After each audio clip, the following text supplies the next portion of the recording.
In this video, I am going to explain AOT no Requiem Part 2 जो कि AOT के एक fan made मांगा है। अगर आपने AOT no Requiem Part 1 का एक्सप्लेनेशन अभी तक नहीं देखा है तो वो लिंक आपको डिस्क्रिप्शन में मिल जाएगा, पहले उसे देख लो फिर इस वीडियो को कंटिन्यू करना। Now, without further ado, let's cut the crap and roll the intro.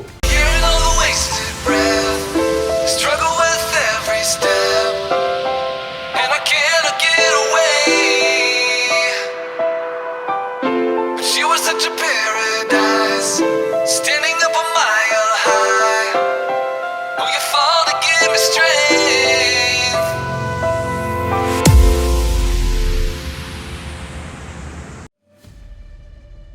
इस चैप्टर की कहानी शुरू होती है पिछले चैप्टर के कंटिन्यूएशन में, जब चैड एरिन और किड एरिन पास में ठीक उसी जगह पर पहुंचते हैं जहां ज़ीक और आर्मिन पहले से होते हैं। छोटा एरिन बड़े आर्मिन को देखकर काफी ज्यादा सरप्राइज हो जाता है और बोलता है, आर्मिन क्या ये तुम ही हो? तुम कितने लंबे हो चुके हो? ये सपना बहुत ज्यादा इनक्रेडिबल है। छोटे एरिन को ये सब अभी भी एक सपना ही लग रहा होता है। फिर छोटा एरिन कंटिन्यू करता है, आग जैसा पानी, बर्फ में जमे हुए मैदान और सैंड से ढके हुए स्नो फील्ड्स, हम ये सब एक्सप्लोर कर सकते हैं। तुम बिल्कुल सही थे आर्मिन, तुमने जैसा कहा था ये सब वैसा ही है। आर्मिन तुम यहाँ पर हमारी हेल्प करने के लिए आए हो ना? और फिर वो आर्मिन से पूछता है कि अगर वो लोग उनके सारे एनिमीज को मार देंगे तो दुनिया के सबसे फ्री पीपल बन जाएंगे, है ना? और फिर तुम, मैं और मिकासा फाइनली हम सब ये सब देख सकेंगे। यही सब था ना जो हम शुरुआत से चाहते थे। अब हमें वॉल्स के अंदर कैटल की तरह रहने की कोई जरूरत नहीं है और रम्बलिंग के बाद जब ये वॉल्स चली जाएंगी तो हम जैसे चाहें वैसे रहने के लिए फ्री होंगे, है ना आर्मिन? ये सब बोलते हुए छोटा एरिन आर्मिन के हाथ को पकड़ता है, बट आर्मिन ये सुनकर फ्रस्ट्रेट हो जाता है और छोटे एरिन से अपना हाथ छुड़ाकर बोलता है, नहीं, मैं ये सब नहीं एक्सेप्ट कर सकता। और वो चैड एरिन से पूछता है कि इस सब का कौन सा पार्ट फ्रीडम है? मतलब एरिन जो रम्बलिंग करके अचीव करना चाहता है, इस सब का कौन सा पार्ट फ्रीडम है? फिर आर्मिन चैड एरिन से बोलता है, Eren you have gone too far. जो पार्शियल रम्बलिंग हम करवाने वाले थे उसका ऑब्जेक्टिव हमारी दुश्मन सेना को टेक डाउन करना था, ना कि बेगुनाह लोगों की जान लेना। इस दुनिया में अच्छे लोग भी हैं, बच्चे भी हैं, फैमिलीज हैं और हमारे जैसे लोग भी हैं। और जिस एरिन को मैं जानता था वो इस सब खून खराबे से कभी भी एग्री नहीं करता। सोचो तुम्हारी मॉम को जो हुआ था उस बारे में उस दिन तुम्हें कितना हेट्रेड फील हुआ था। आर्मिन का मतलब यहाँ पर था जैसे एरिन की मॉम की डेथ के बाद जो हेट्रेड उसने फील की थी वही हेट्रेड रम्बलिंग के बाद पता नहीं कितने लोग फील करेंगे। कुछ गलत मतलब मत निकाल लेना आर्मिन को हेट करने का। उसके बाद आर्मिन चैड एरिन से ये सब रोकने को बोलता है। फिर हमारा चैड एरिन अपना पहला डायलॉग डिलीवर करता है और बोलता है, आर्मिन तुम बदल गए हो। आर्मिन बोलता है, क्या?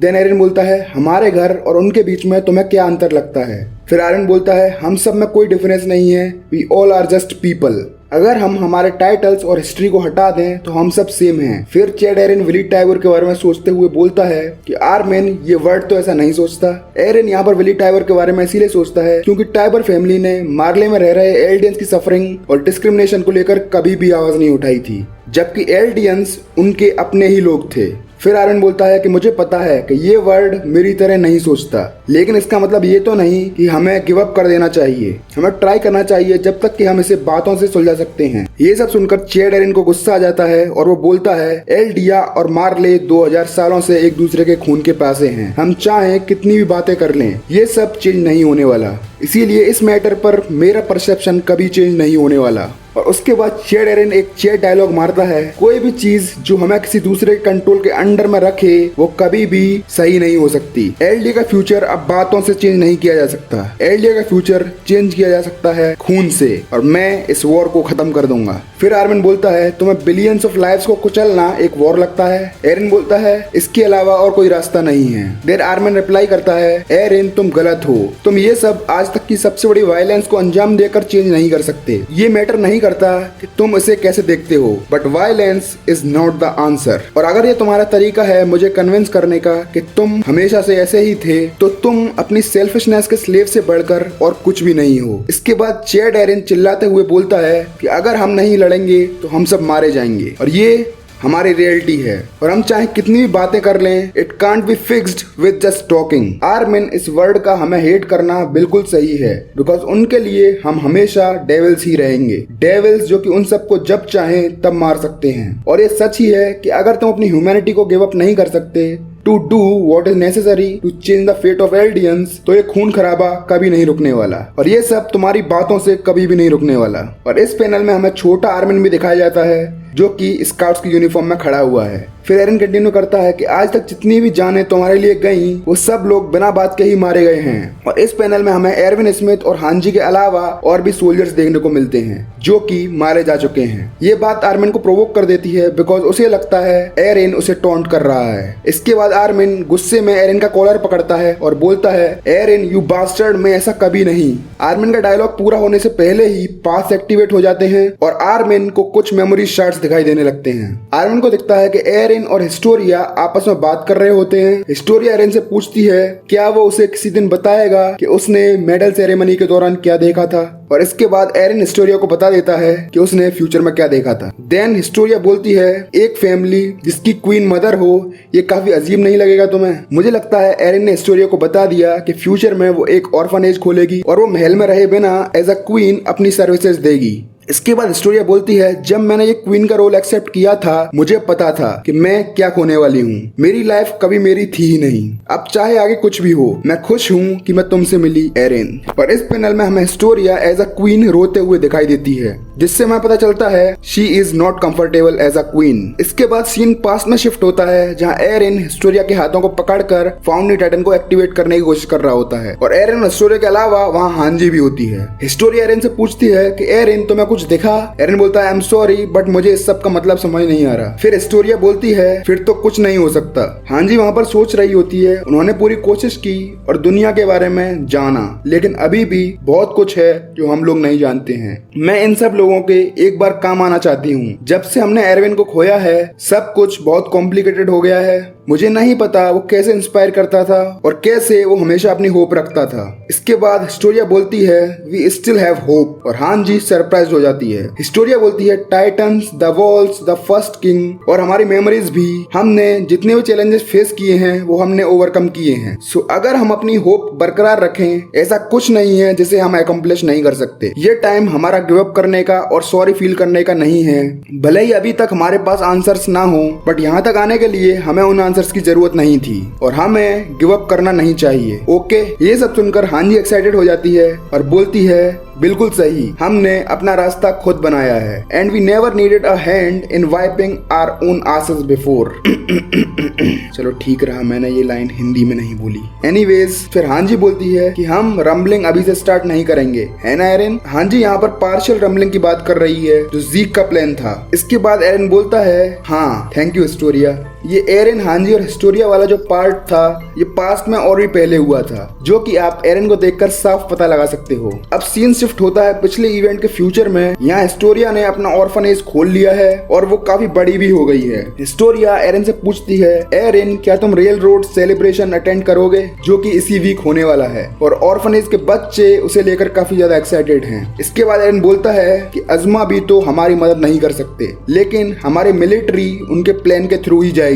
हिस्टोरिया बोलती है, अच्छा तुम्हें पता है एरन, जितना मैं इन बच्चों की स्माइल की तरफ देखती हूँ मैं उतना ज्यादा उन्हें स्माइल करते हुए देखना चाहती हूँ। अगर तुम्हारा प्लान ही वो एक चीज है जिससे हमारे लोगों को एक चांस मिल सकता है तो हमें उस प्लान को एक्सेप्ट कर लेना चाहिए। लेकिन जब इन बच्चों को समझ आएगी तो यही डिसाइड करेंगे कि इनका फादर कौन होगा। और क्या तुम्हें ये सेल्फिश लगता है अगर मैं ये चूज करूँ, मतलब मैं इन बच्चों के फादर को चुनूं? तो एरन बोलता है, नहीं, क्योंकि तुम ही वो लड़की हो जिसने उस दिन मुझे बचाया था और इसीलिए तुम इस दुनिया की सबसे बुरी लड़की हो। एरन यहाँ पर खुद को रॉडरीज से बचाने की बात कर रहा है। इसके बाद हिस्टोरिया सेट हो जाती है और एरन से पूछती है बाकी के लोग उसके प्लान के बारे में क्या सोचते हैं, क्या उन्हें ये प्लान आखिरी ऑप्शन लगता है? इसके बाद सीन शिफ्ट होता है एरन और फ्लॉक के कन्वर्सेशन में। फ्लॉक एरन से बोलता है, एरन क्या तुम मुझे फांसी पर चढ़वाना चाहते हो? वॉर पर जाना एक अलग बात होती है, बट पूरे वर्ल्ड को डिस्ट्रॉय करना ऐसा बस एक डेविल ही कर सकता है। और तुम चाहते हो मैं तुम पर विश्वास करूं? तुम वही हो जो एरविन के लिए आर्मिन को भी सेक्रीफाइस नहीं कर पाए थे।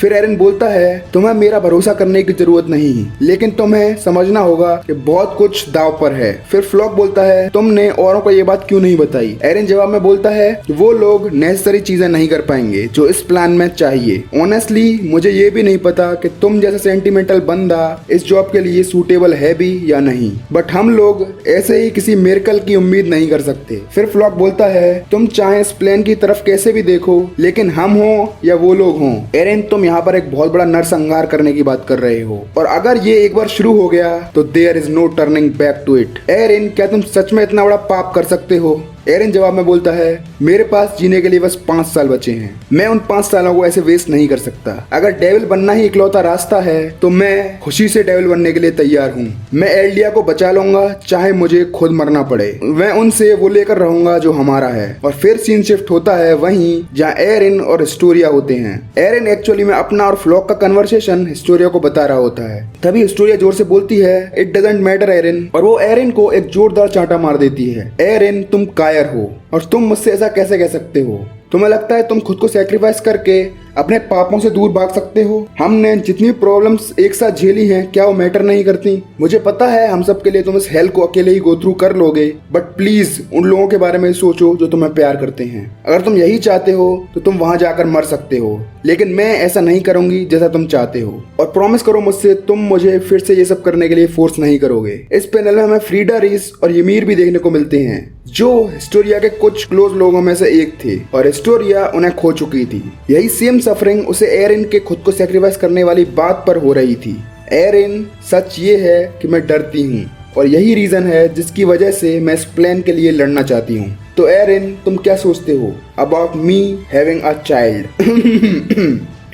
सॉरी। फिर हिस्टोरिया बोलती है कि मुझे पता है मैं तुमसे बहुत ज्यादा मांग रही हूँ, बट मुझे पता नहीं मैं इसके अलावा क्या कर सकती हूँ, और मैं तुमसे प्रॉमिस करती हूँ कि आई विल फाइंड अ वे। और इसी पैनल में हमें हिस्टोरिया और एरन जंगल में अकेले जाते हुए दिखते हैं और वहां पर आपको फ्लॉक भी खड़ा हुआ मिलेगा। अब मुझे क्या पता वो लोग कहाँ जा रहे हैं इतनी रात को जंगल में। हो सकता है अपना प्लान डिस्कस करने जा रहे हों। I am sorry.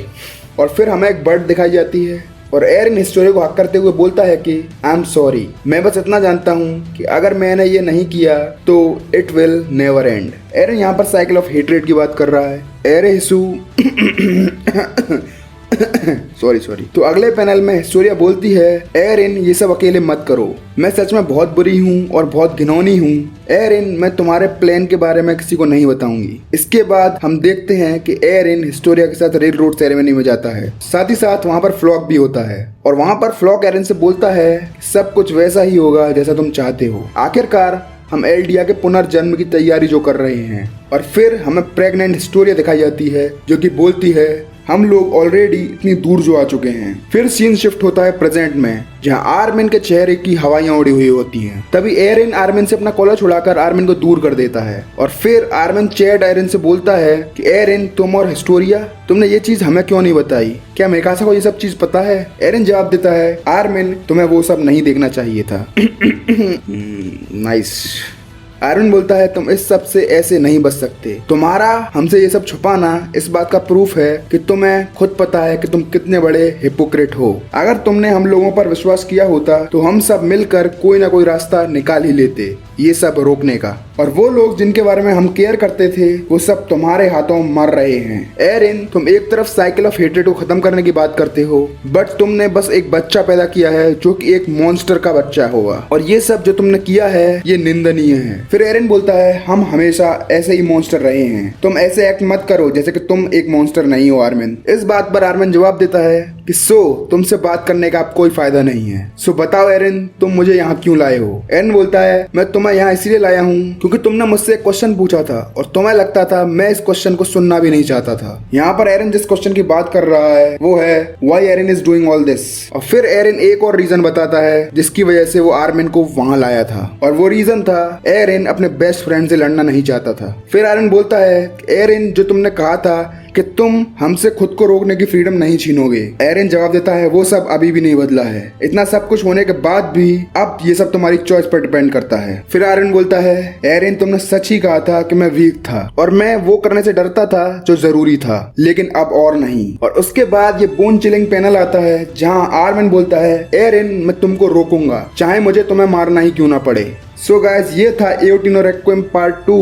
So that was it for the video. अगर आपको वीडियो अच्छी लगी तो लाइक द वीडियो और कमेंट में ओपी जरूर लिखना। I will see you in the next video, तब तक के लिए बाय बाय। सुनो मेरी बात, सारे मार ली के जन, कर सको जितने कर लो जतन, आजादी का बांध के सर पे कफन, करने में चला इतिहास को दफन, लेकर फाउंडर की शक्ति अपार, देता अटैक टाइटन गुहार, एल्डिया की है ढाल कोलोसल की कतार, विध्वंस ये मेरा अंतिम प्रहार है, ये विश्व संहार।